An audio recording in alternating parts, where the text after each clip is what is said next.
നാളത്തെ ആ പ്രതീക്ഷ അള്ളാഹു താല നാളെ സാധിപ്പിച്ചു കൊടുക്കട്ടെ. നമ്മുടെ പ്രവർത്തനങ്ങൾ അള്ളാഹു സ്വീകരിക്കട്ടെ. ഒരു മനുഷ്യൻ മരണപ്പെട്ട ആ മനുഷ്യന്റെ ജനാസ എല്ലാവരും കൂടെ ടാങ്ങിയെടുത്ത് തോളിൽ വെച്ചുകൊണ്ട് നേരെ പള്ളിയിലേക്ക് കൊണ്ടുവരുമ്പോ അള്ളാന്റെ റസൂല് പറയാണ്, ശ്രദ്ധിച്ചു കേട്ട സഹോദരിമാരെ, നമുക്ക് കേൾക്കാൻ കഴിയില്ല. 4 മലക്കുകളെ അള്ളാഹു താല അവന്റെ അടുക്കലേക്ക് പറഞ്ഞേക്കുന്നതാണ്. 4 മലക്കിനെ അവന്റെ അടുക്കലേക്ക് അള്ളാഹു പറഞ്ഞു. ഇത് മരണത്തിന് മരിച്ചുപോയ ആളിനെ ചുമന്നുകൊണ്ടുവരുന്ന ആൾക്കൊരിക്കലും കാണാൻ പറ്റില്ല. പക്ഷേ മയ്യത്ത് കട്ടിലിൽ കിടക്കുന്ന ആ മയ്യത്തിന് അള്ളാഹു ഇതെല്ലാം അറിയിച്ചു കൊടുക്കുകയാണ്. കാരണം മരണത്തോടുകൂടി അള്ളാഹു അവന്റെ കണ്ണിന് തന്നെ കാഴ്ച അള്ളാഹു അതിന് മൂർച്ച കൂട്ടി കൊടുക്കാം. അല്ലെ, നമുക്കിപ്പോ പരിമിതികളുണ്ട്. ഒരു ഗ്ലാസ് പച്ചവെള്ളം എടുത്താൽ ആ വെള്ളത്തിനകത്തുള്ളതൊക്കെ നമുക്ക് കാണാനുള്ള കഴിവല്ലാഹു തന്നിരുന്നെങ്കിലും നമ്മൾ വെള്ളം കുടിക്കൂല. വെള്ളം കുടിക്കാതെ മരിച്ചു പോകും. ഒന്നും അള്ളാഹു കേൾവിക്ക് പോലും അള്ളാഹു പരിമിതികൾ വെച്ചു. നമ്മൾ കിടന്നുറങ്ങുമ്പോൾ മറ്റുള്ളവരുടെയും അല്ലെങ്കിൽ റോഡിലൂടെ പോകുന്ന വാഹനങ്ങളുടെയും ശബ്ദകോലാഹലങ്ങളൊക്കെ നമ്മൾ കേൾക്കുമായിരുന്നെങ്കിൽ എന്റെ പ്രിയപ്പെട്ടവരെ നമുക്ക് ഉറങ്ങാൻ പറ്റില്ല. അതുപോലെ തന്നെ മനുഷ്യന്റെ ഓർമ്മയ്ക്കും അള്ളാഹു താല പരിമിതി വെച്ചു. ഇല്ലെങ്കിൽ മരണപ്പെട്ടു പോയ ഇൻഷാ അല്ലാഹ് വിഷയം വരുന്നുണ്ട്.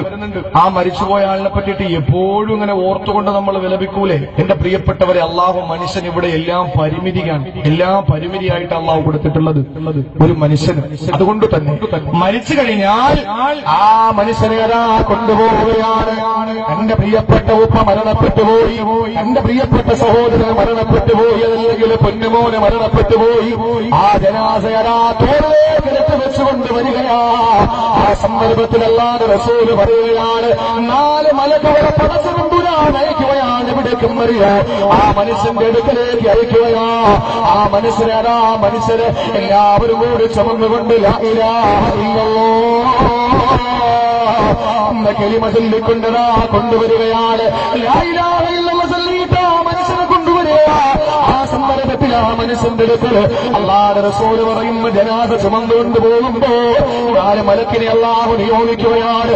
അതിൽ 1ാമത്തെ മലക്ക് വന്നിട്ട് അവനോട് പറയുന്നത് എന്തെന്നറിയോ?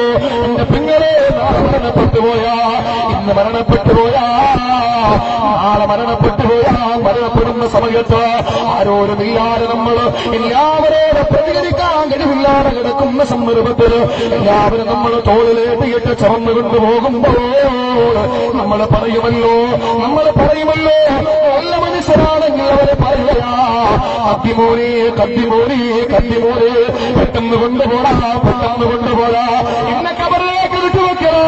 എന്തുകൊണ്ടാണ് ഇന്ന് വരെ ഞാൻ അനുഭവിച്ചതിന്റെയല്ല, ഇന്ന് വരെ ഞാൻ പ്രവർത്തിച്ചതിന്റെയല്ല പ്രതിഫലം അല്ലാഹു തരുന്നത് ഈ കബറിലാണതുകൊണ്ട് കബറിലേക്ക് പെട്ടെന്ന് കൊണ്ടുവെക്കുക. എന്നാൽ മോശപ്പെട്ട ജീവിതം നയിച്ച മനുഷ്യരുണ്ടല്ലോ, സൂര്യന്റെ മുമ്പിൽ പെട്ടുകിടന്ന പെങ്ങളുണ്ടല്ലോ. എന്റെ പ്രിയപ്പെട്ടവരെ, അസത്യത്തിന്റെ അധർമ്മത്തിന്റെ അനീതിയുടെ വക്താക്കളായി അന്ധവിശ്വാസത്തിന്റെ അനാചാരത്തിന്റെ പിറകെ പതക്കം പാഞ്ഞു പോയവരോ, പരദോഷണത്തിന്റെ ഏശനിയുടെ രീതിയിൽ ജീവിച്ചവരുണ്ടല്ലോ. അള്ളാന്റെ പള്ളി വിനാരത്തിൽ നിന്ന് ഭാഗം കേൾക്കുമ്പോ പള്ളി വിനാരത്തിന് ഭാഗിന് മറുപടി കൊടുത്തുകൊണ്ട് പള്ളിയിൽ വന്ന് നമസ്കരിക്കോ, മനസ്സ് കാണിക്കാതെ ഒരു പല്ലാര വീടിന്റെ ഉള്ളറകളിലോ നമസ്കരിക്കാത്ത പെങ്ങളെ അല്ലാഹുവിന്റെ റസൂല് പറയുകയാണ്, നീ വിളിച്ചു പറയുകയാണ്, കൊണ്ടുപോകല്ലേ എന്നെ ഇവിടെ ഉപേക്ഷിക്കണേ. കാരണം ഞാൻ കബറിലോട്ട് പോയാ എനിക്ക് വല്ലാത്ത പ്രതികരണമാണ് അവിടെ നിന്ന് സംഭവിക്കുക. ഇൻഷാ അല്ലാഹ് കബറിനെ പറ്റി ഇതാളെ കബീർ ബാക്കറി പറയുമല്ലോ. ഞാൻ പറയും 4 മലക്കുകൾ അല്ലാഹു നിയോഗിക്കുകയാണ്. ആ മലക്കുകളെ മനുഷ്യന്റെ ജനാസ ചുമന്നുകൊണ്ട് പോകുമ്പോ ആ മനുഷ്യന്റെ കൂടെ പോയി കൊണ്ടതിൽ 1ാമത്തെ മലക്ക് പറയുന്നത് എന്തെന്നറിയോ?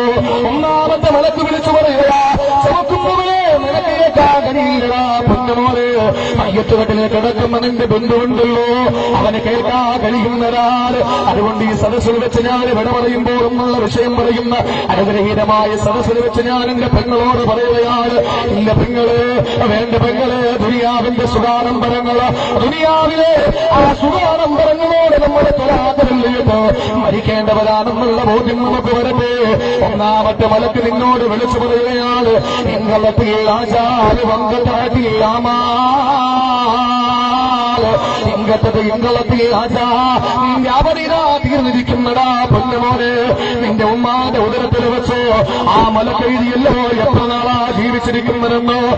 സമയം തീർന്നുപോയി പൊന്നുമോനെ, സമയം തീർന്നുപോയി. ഒന്നാമത്തെ മലക്ക് വരികയാണ് ഇങ്ങളത്തി രാജാ നിനക്കുള്ള അവരിടാ തീർന്നിരിക്കുകയാണ്. നിന്റെ അമ്മാന്റെ ഉദരത്തിൽ വെച്ച് റബ്ബലിടായ സമയമുണ്ടല്ലോ മോനെ. ഇപ്പൊ തീർന്നുപോയടാ തീർന്നുപോയടാ.